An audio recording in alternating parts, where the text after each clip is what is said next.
Seja bem-vindo ao podcast MG Familiar. Um podcast sobre temas pertinentes que nos fazem refletir e frequentemente com implicações para a prática clínica. E damos as boas-vindas ao nosso anfitrião, professor Carlos Martins.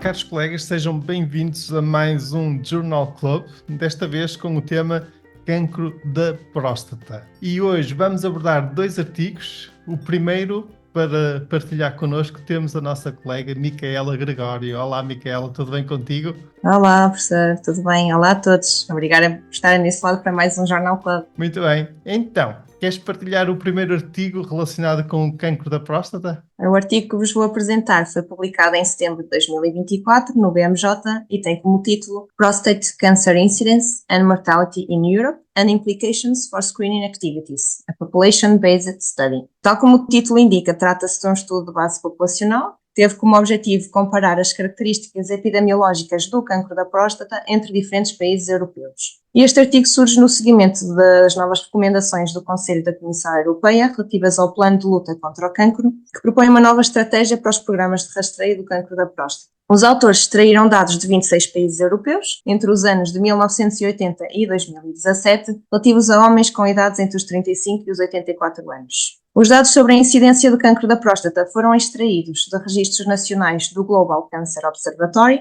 da Agência Internacional de Investigação para o Cancro, e os dados sobre mortalidade foram extraídos dos registros nacionais da Organização Mundial de Saúde. Os resultados deste estudo mostram que nas últimas décadas se tem observado um aumento significativo de diagnósticos de cancro da próstata na Europa e o que parece estar relacionado com a realização de rastreios oportunistas com o usamento do PSA, uma vez que as taxas de incidência variaram tanto em magnitude como em taxa de variação, em paralelo com estas variações temporais de testes de PSA. Para terem uma ideia, a diferença entre as taxas de incidência mais elevadas e mais baixas entre países variou entre 89,6 por 100 mil homens em 1985 e 385,8 por 100 mil homens em 2007, ou seja, foi um aumento bastante significativo. Relativamente à mortalidade por cancro da próstata, os resultados mostram que esta tem vindo a diminuir de forma uniforme em todos os países da União Europeia e num nível bastante inferior ao da incidência. Portanto, as características epidemiológicas analisadas neste estudo sugerem que o rastreio não regulamentado e oportunista com PSA são indicativas de sobrediagnóstico, variando ao longo do tempo e entre as diferentes populações. E embora os resultados sejam de natureza ecológica e devam ser interpretados com alguma cautela, estes apoiam que as implementações futuras de rastreios de cancro da próstata devem ser cuidadosamente planeadas, sobretudo tendo em vista a prevenção quaternária. Muito bem, muito interessante, Micaela. No fundo, para contextualizar, temos que referir que na generalidade dos países europeus não existe um programa de base populacional de rastreio de cancro da próstata. O que acontece é que este rastreio tornou-se popular no mundo ocidental e acaba muitas vezes por ser aplicado nas consultas, naquilo que poderíamos chamar um rastreio de base individual e que é muitas vezes também designado como rastreio oportunístico. O simples facto de se aplicar mais o teste PSA, o que este estudo demonstra é que realmente se encontra um número muito superior de casos e que está a provocar este aumento de incidência de cancro da próstata. Isto acaba por não ser surpreendente, porque é algo que já se tinha verificado noutros países. As curvas de incidência desde os anos 80 que vêm indicar isto, por exemplo, ao nível dos Estados Unidos. E porquê é que dizemos que este aumento de incidência corresponde em larga medida a um sobrediagnóstico? Porque se este rastreio, a aplicação do PSA em pessoas que estão bem, em pessoas assintomáticas, estivesse a ser eficaz, então o que era esperado era encontrar do lado da mortalidade por cancro da próstata uma curva quase simétrica de descida da mortalidade. Ora, isso não se verifica. E quando nós olhamos aqui para os gráficos de vários países europeus, e também o mesmo se passa nos Estados Unidos, existe uma ligeira diminuição da mortalidade nos últimos anos, mas é muito ligeira, porque, no geral, pode-se dizer que a mortalidade tem estado realmente estável. Portanto, muito deste diagnóstico, este número de casos adicionais que têm vindo a ser encontrados ao longo das últimas décadas, acaba por ser sobrediagnóstico. Ou seja, estamos a transformar desnecessariamente pessoas que estão bem, que se sentem bem, em doentes que recebem o rótulo de doentes oncológicos. Isso por si só já traz algum impacto na qualidade de vida das pessoas. E este estudo acaba por ser interessante porque acaba por mostrar a realidade europeia. É curioso que eles incluíram vários países da União Europeia e também alguns fora. Temos pena porque Portugal não está incluído, digamos, mas só a título de exemplo, para quem nos está a ouvir, depois podem consultar o estudo de colegas. São incluídos países como os Países Baixos, França. Por exemplo, a França apresenta um aumento muito considerável da incidência, a Itália, a Suíça, a Eslovénia e por aí fora. Não vale a pena agora estar aqui a referir os países todos, Temos mas também Espanha, não é? O nosso país vizinho. também, exatamente. E este estudo vem mais uma vez alertar para o cuidado que é necessário ter com este rastreio, no sentido de se evitar realmente transformar pessoas que estão bem e saudáveis desnecessariamente em pessoas doentes. Uma das medidas propostas pela União Europeia ou pela Comissão Europeia é precisamente a incorporação neste rastreio da ressonância magnética. E isto leva-nos ao segundo estudo. Nós recebemos então um mail do nosso colega Pedro Pereira e dizia-nos o Pedro: sabendo da importância da prevenção quaternária e do sobrediagnóstico na área do cancro da próstata, envio este mail de forma a sugerir uma reflexão crítica por parte do Dr. Carlos Martins no podcast sobre o seguinte estudo publicado no New England Journal of Medicine.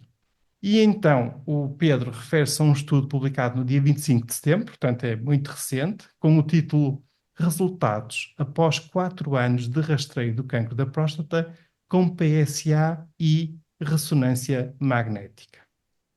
Trata-se então de um ensaio clínico randomizado que tenta avaliar se a realização de biópsias da próstata apenas nos homens que tenham PSA elevado e, ao mesmo tempo, lesões visíveis na ressonância, se isso poderia reduzir o sobrediagnóstico do cancro da próstata sem perder cancros da próstata clinicamente relevantes. Neste ensaio clínico randomizado participaram 13.153 homens, dos 50 aos 60 anos de idade.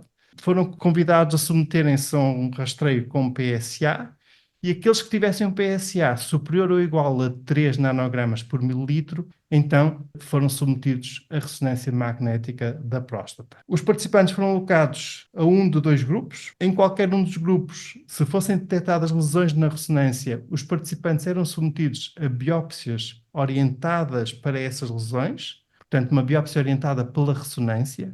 E num dos grupos, os participantes eram submetidos à biópsia tradicional, que é aquela biópsia sistemática que se faz habitualmente quando o PSA vem elevado, ou seja, é uma biópsia às cegas, em que se vai recolher tecido prostático aos vários quadrantes da glândula prostática. A mediana de tempo de seguimento foi de 3,9 anos, ou seja, praticamente os tais 4 anos que os autores colocaram no título do estudo. E o grupo da biópsia orientada pela ressonância teve um risco 57% inferior de detecção de cancro clinicamente irrelevante, quando comparado com o grupo da biópsia às cegas, ou seja, da prática clínica habitual. Em contrapartida, a percentagem de homens a quem foi diagnosticado um cancro clinicamente relevante foi semelhante nos 2 grupos.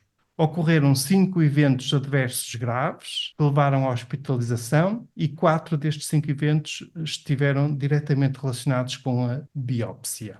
Os autores concluem então que entre os homens com níveis elevados de PSA e resultados negativos de ressonância, a omissão da biópsia tradicional, da biópsia às cegas da próstata, reduziu os diagnósticos de cancro da próstata clinicamente irrelevantes. Então, em jeito de comentário, e fazendo, de certa forma, aqui dando a resposta ao Pedro que nos enviou este mail tão gentil, podemos dizer que este estudo aponta no sentido que a incorporação da ressonância no programa de rastreio de cancro da próstata poderá realmente contribuir para reduzir, e aqui em cerca de metade, o sobrediagnóstico tradicionalmente associado a este rastreio. Isto são boas notícias, contudo, ainda temos aqui alguns problemas por resolver.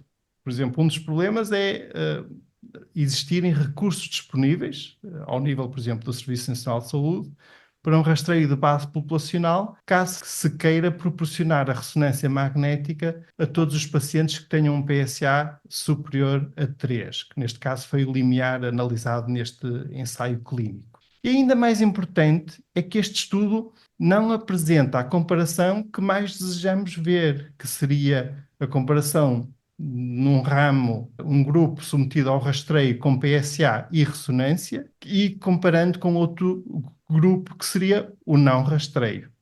Esse seria o ensaio clínico ideal para avaliar o impacto real desta metodologia de rastreio na redução da mortalidade e também no sobrediagnóstico. Será esse tipo de evidência que nós desejamos ver para poder concluir se realmente vale a pena e se faz sentido implementar este programa de rastreio em que se incorpora, então, a ressonância magnética associada ao PSA.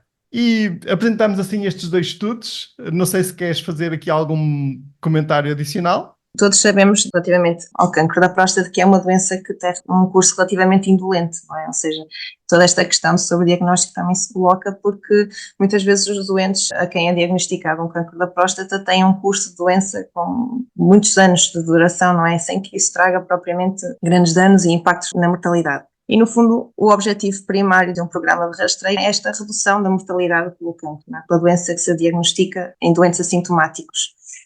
E, portanto, esta questão é sempre muito difícil, porque daquilo também que vemos e daquilo que foi o comentário do professor Carlos relativamente ao segundo artigo, é que, para além desta redução da mortalidade, o programa de rastreio também tem como dever, não é, conseguir dar seguimento aos doentes que identifica, não é?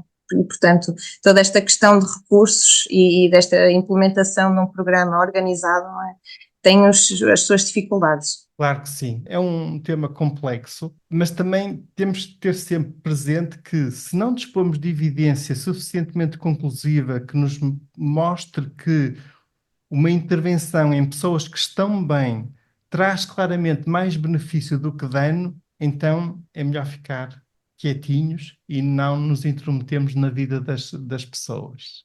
Recordo que esta realidade do sobrediagnóstico do cancro da próstata foi muito despertada, quer por análises de curvas de incidência e de mortalidade semelhantes à que apresentámos hoje no estudo do BMJ, quer também porque em pessoas que tinham falecido por diversas causas, durante o procedimento das autópsias, se foram analisar os tecidos prostáticos e chegou-se à conclusão que muitas dessas pessoas tinham morrido sem saber que tinham cancro da próstata, e o cancro da próstata não tinha sido responsável pela sua morte. E aí surgiu um dos primeiros alertas: atenção, se nestas pessoas nós tivéssemos feito o PSA, provavelmente tínhamos trazido mais dano do que benefício com esse rastreio. Porque essas pessoas viveram, fizeram a sua vida normal, acabaram por falecer por outro motivo, sem ter sido submetidas a cirurgia, a tratamentos que trazem impacto na qualidade de vida,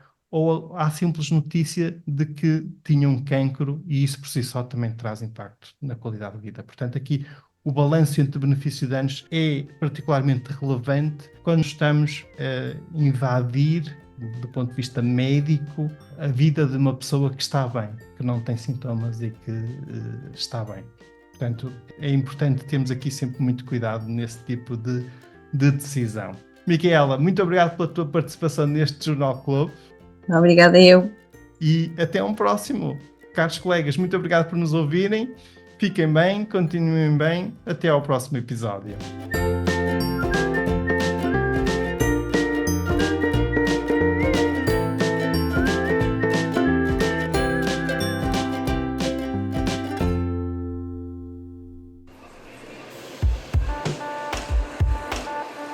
E terminamos assim esta edição do podcast MG Familiar.